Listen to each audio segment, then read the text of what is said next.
నమస్తే. ఆంధ్రప్రదేశ్‌లో త్వరలోనే జరగనున్నటువంటి ఎన్నికలకు సంబంధించి తెలుగుదేశం పార్టీ, జనసేన తమ వైఖరితో, వ్యూహంతో ముందుకు వెళ్తున్నాయి. ఇప్పటికే 2 పార్టీల మధ్య ఒక సఖ్యత వచ్చింది.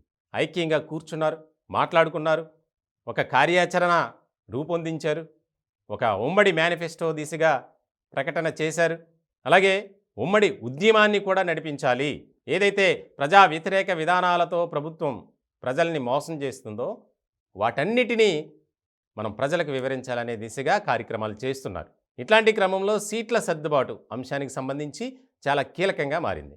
ఎందుకనంటే ఎక్కడా కూడా వివాదాలకు తావు లేకుండా మనం అడుగులు వేయాలి కాబట్టి అని ఇప్పటికే దఫాలుగా టీడీపీ అధినేత నారా చంద్రబాబు నాయుడు అలాగే జనసేనాని పవన్ కళ్యాణ్ కూర్చొని మాట్లాడుకున్న తర్వాత సీట్ల సర్దుబాటు అంశానికి సంబంధించి ఒక కొలిక్కి వచ్చినట్లు కూడా మనకి తెలుస్తుంది.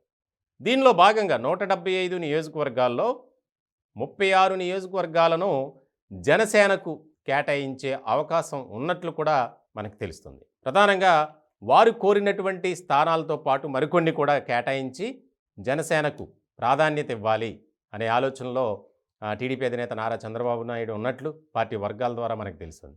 ఒకసారి అసలు తెలుగుదేశం పార్టీ జనసేనకు కేటాయించినటువంటి సీట్లు ఎక్కడెక్కడ అనేది మనం చూస్తే గనక మొత్తం 36 స్థానాల్లో 1 Narasannapeta, 2 Srungavarapukota, 3 Nellimarla, 4 Visakha south, 5 Pendurthi, 6 Gajuwaka, 7 Yelamanchili, 8 Madugula, 9 Razole, 10 Kakinada city, 11 Pithapuram, 12 Rajahmundry city, 13 Rajanagaram, 14 Amalapuram, 15 Kothapeta, 16 Narasapuram, 17 Bhimavaram, 18 Tadepalligudem, 19 Tanuku, 20 Kovvur.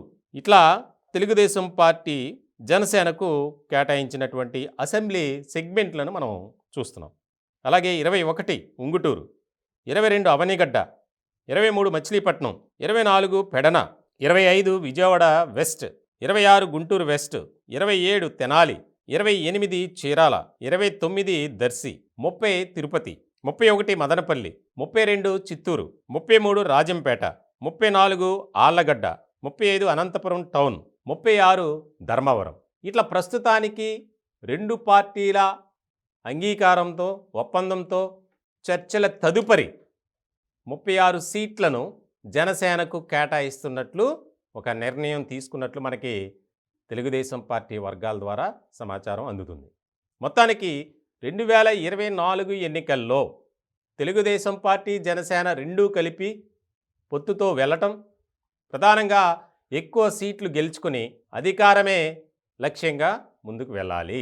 దానికి సంబంధించి ఇప్పటికే వైసీపీ సర్కార్ అవలంబిస్తున్నటువంటి విధానాలను ప్రజల్లోకి తీసుకువెళ్ళాలి అనే కొన్ని కార్యక్రమాలని రూపొందించారు. దానిలో భాగంగానే రా కదలిరా అని తెలుగుదేశం పార్టీ నారా చంద్రబాబు నాయుడు కార్యక్రమాలను కూడా చేస్తున్నారు. ఇట్లాంటి క్రమంలో భవిష్యత్ కాలంలో మరిన్ని కార్యక్రమాల ద్వారా ప్రజల వద్దకు వెళ్ళటం, ప్రజలతో మమేకం కావడం, తద్వారా అధికారాన్ని కైవసం చేసుకోవడం.